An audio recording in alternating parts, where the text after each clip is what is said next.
Welcome, everyone. We're starting something really exciting today. This is the first part of a dedicated exploration into, well, the fascinating psychology of volleyball spiking. And this isn't just a one-off chat. We've planned this as a five-part series designed for you, our listener, to really uncover the mental game behind this super explosive skill. That's exactly right. Over the next few weeks, we're going to peel back the layers, go beyond just the physical action. So today, we lay the groundwork with introducing the spike, a powerhouse move. Okay.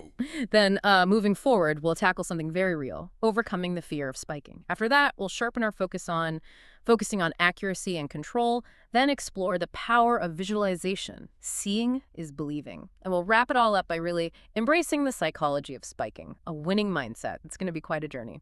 Definitely.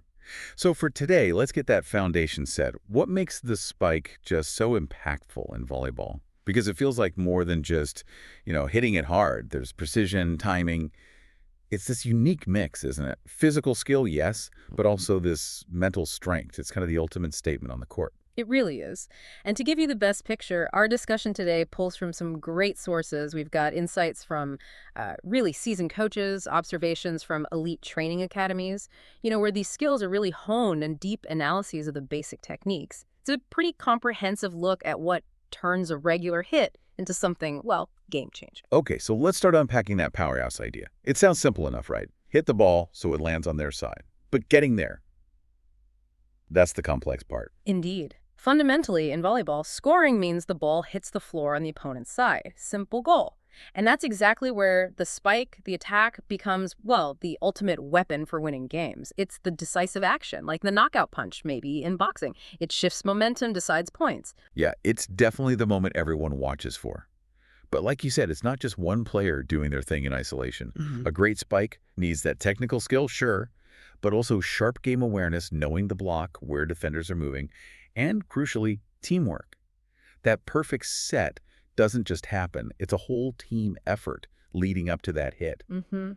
Our sources keep saying attacking players must possess excellent spiking techniques, including proper arm swing, timing, and elevation to generate power and accuracy. It's not a solo act. Absolutely not. That quote nails it. It's that blend. It's not just raw athletic ability. It's highly synchronized. It's fascinating how many different parts have to work together perfectly for what looks like just one single explosive move. Okay, so let's get into the nitty-gritty then. For listeners who know the basics approach, swing, contact, what are some of the maybe more subtle things the elite sources point out? That's a great angle, because everyone knows what an approach is. But our sources talk about it beyond just steps leading up to the jump. For elite players, it's about a consistent rhythm, almost like an internal clock, timing their steps perfectly with the set. And there's subtlety in that second to last step, the penultimate step, converting forward motion into upward lift. Sometimes even a slight turn of the foot to get more spring. It's not just speed, it's efficient explosiveness. A really consistent approach becomes almost automatic, like a feeling for the launch. Ah, okay. So less like ticking off boxes for steps, more like this fluid, ingrained, powerful movement. Got it. And then from that perfect approach, you flow into the arm swing. We picture this huge windup, but what's the real mechanical magic there? Right, it's not just swing your arm high or snap your wrist hard. The key is the kinetic chain.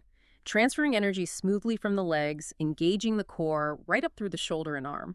Sources mention scapular loading, pulling the shoulder blade back to sort of stretch and store elastic energy before swinging forward. And that wrist snap, it's not just a flick. It's a super quick rotation that puts heavy topspin on the ball, making it dive down fast. Challenging for defenders. It's really about using the body's levers for maximum whip, not just muscle strength. That makes total sense, connecting the whole body's power. Okay. Okay, and then the critical moment, the contact point. The moment of truth. What are the elite insights here beyond just hitting it high? The core idea is contacting the ball at the highest point of their jump with their hand on top of the ball, generating downward force and spin. But the real nuance, it's the timing within that peak moment. It's not just peak jump height, but also the peak of the arm swing meeting the ball perfectly, maximizing that lever effect.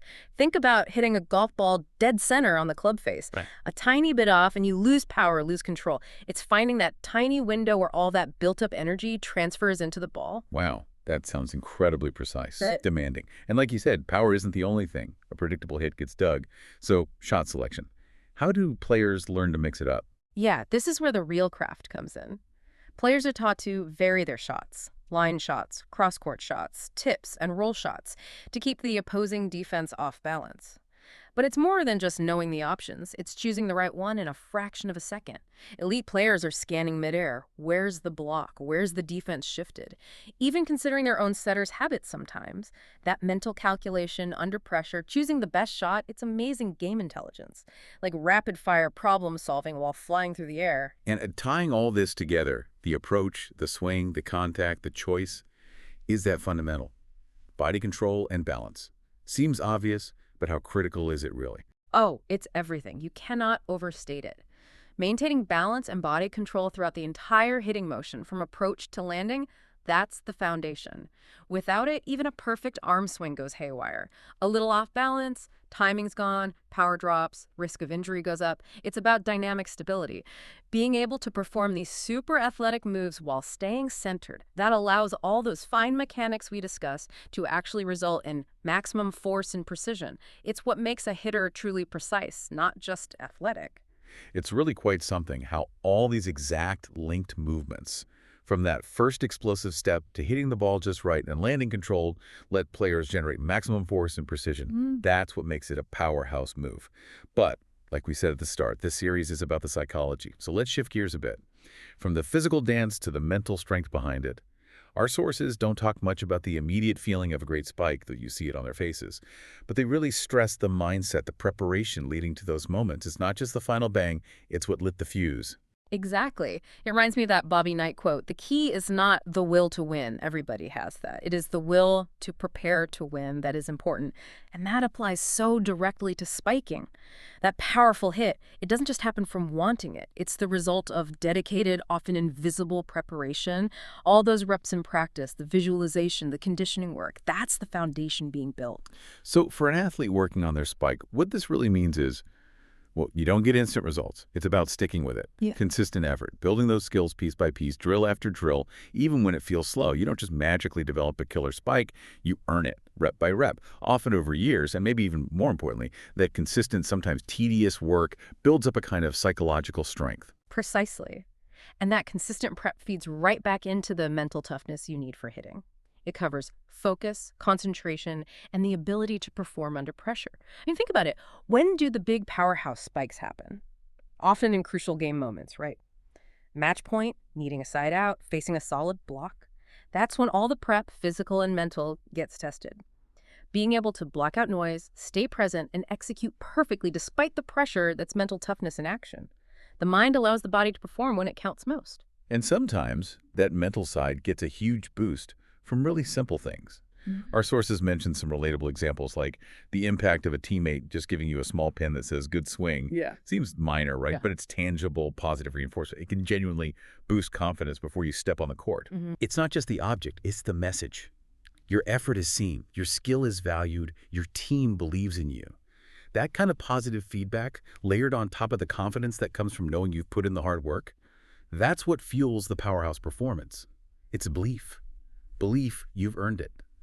So, wrapping up our first discussion here, we've looked beyond just the surface of the spike. We've seen its vital role in scoring, broken down the precise physical mechanics, and started touching on the deep mental dedication and prep work that turns a hit into something more, a powerhouse move. It really is an amazing blend of body and mind. And connecting it back, it reinforces that spiking powerfully and accurately isn't magic. It's absolutely earned through consistent work, not instant gratification. Every single piece, from the first step of the approach to the focus mindset under pressure, contributes. There really aren't any shortcuts to that kind of mastery. Absolutely. Which sets us up perfectly for our next conversation. We'll be tackling a really common challenge, overcoming the fear of spiking. What is it that holds players back sometimes from really letting loose that power they've built? What are the mental blocks? And crucially, how can you move past them? So maybe leave you with this thought. As you go about your own life, your own goals, think about where your will to prepare is making the difference. Where is your powerhouse move in sports, work, anywhere, just waiting to be unlocked through that consistent effort and focused mindset? What are you preparing for right now?